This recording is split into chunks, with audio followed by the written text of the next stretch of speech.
অসম গোৰ্খা সন্মিলন গোলাঘাট পশ্চিম জিলা সমিতিৰ চতুৰ্থ ত্ৰিবাৰ্ষিক অধিৱেশন খুমটাই সমষ্টিৰ বুটলিখোৱাত অনুষ্ঠিত কৰিবলৈ লোৱা হৈছে। অধিৱেশনখনি সফলভাৱে ৰূপায়ণ কৰিবৰ বাবে ইতিমধ্যে বৰ্ণাঢ্য সমিতিৰ গঠনৰ এখনি ৰাজহুৱা সভা সম্পন্ন হয়। খুমটাই সমষ্টিৰ বিধায়ক মৃণাল শইকীয়াইও অংশগ্ৰহণ কৰিলে ৰাজহুৱা সভাখনিত।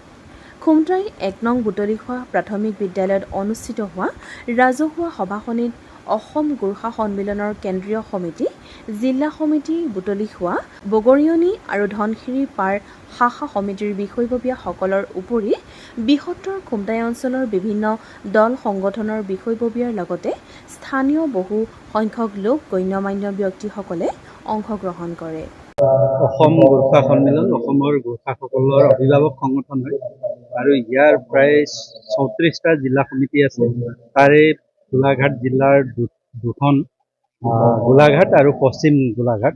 সেই পশ্চিম গোলাঘাট জিলাৰ চতুৰ্থতম ত্ৰিবাৰ্ষিক অধিৱেশনৰ আদৰণি সমিতি গঠনৰ অৰ্থে এই খুমটাই ১ নং বুটলিখোৱা প্ৰাথমিক বিদ্যালয়ত আজি সভাৰ আয়োজন কৰা হৈছিল আৰু আগন্তুক ডিচেম্বৰ বা জানুৱাৰীলৈকে ইয়াত মানে খুব ধুমধামেৰে অধিৱেশন পতাৰ লগতে এই গোলাঘাট পশ্চিম জিলাৰ অধীনত ৩টা সমষ্টি, যি বিধানসভা সমষ্টিৰ অন্তৰ্গত যিমান গোৰ্খা সম্প্ৰদায়ৰ লোকসকল আছে, তেওঁলোকৰ ল'ৰা ছোৱালী শিক্ষিত যুৱচামক লৈ ইয়াত গোৰ্খাৰ লগতে অসমীয়া কলা কৃষ্টি আদিৰ সংগীত নৃত্য আদিৰ প্ৰশিক্ষণ দিয়াৰ কাৰ্যসূচীও ইয়াত মানে লোৱাৰ সিদ্ধান্ত লোৱা হৈছে আৰু আগন্তুক দিনত সেই উদ্দেশ্যৰ মৰ্মে ইয়াত দুয়োখন মানে এই নৃত্যৰ প্ৰশিক্ষণৰ লগতে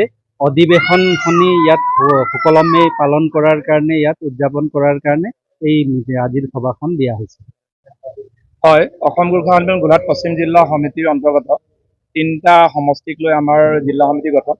খুমটাই, দেৰগাঁও আৰু বোকাখাট। তাৰে আমাৰ চতুৰ্থ ত্ৰিবাৰ্ষিক অধিৱেশনখনি অহা মাৰ্চ বা এপ্ৰিল মাহৰ ভিতৰত আমি খুমটাই এই অঞ্চলতে অনুষ্ঠিত কৰিব গৈ আছোঁ। ইয়াত আচলতে আমাৰ কাৰ্যসূচী হ'ব, আমাৰ পুৰণা সমিতিখন ভংগ হ'ব, নতুন সমিতি গঠন হ'ব। তাতে আমি এটা আড়ম্বৰপূৰ্ণ এটা সাংস্কৃতিক এটা বিষয়বস্তু এটা ৰাখিছোঁ।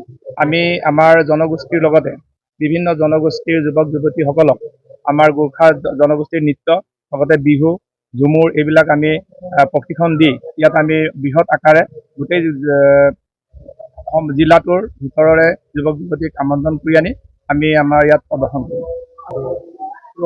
হয়, আচলতে আমি কোনো জনগোষ্ঠীৰ সংগঠনক এৰাই কাম কৰিব নোৱাৰোঁ। আমি সকলোৱে সম্পৃক্ত হৈ অসমীয়া জাতিটোক আগবঢ়াই নিব লাগিব। গতিকে এই জাতিটোৰ নিৰ্মাণৰ ক্ষেত্ৰত সকলোৰে সহায় সহযোগ লাগিব।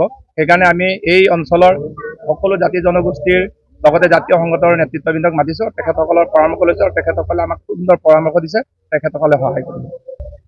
আচলতে আমাৰ এই গোলাঘাট জিলাৰ সমূহ আমাৰ গোৰ্খা জনগোষ্ঠীৰ ইয়াত সমাৱেশ ঘটিব। লগতে অসমৰ আমাৰ যি নেতৃত্ব আছে তেখেতসকল আহিব আৰু জিলা সমিতিসমূহকো আমি মাতিম।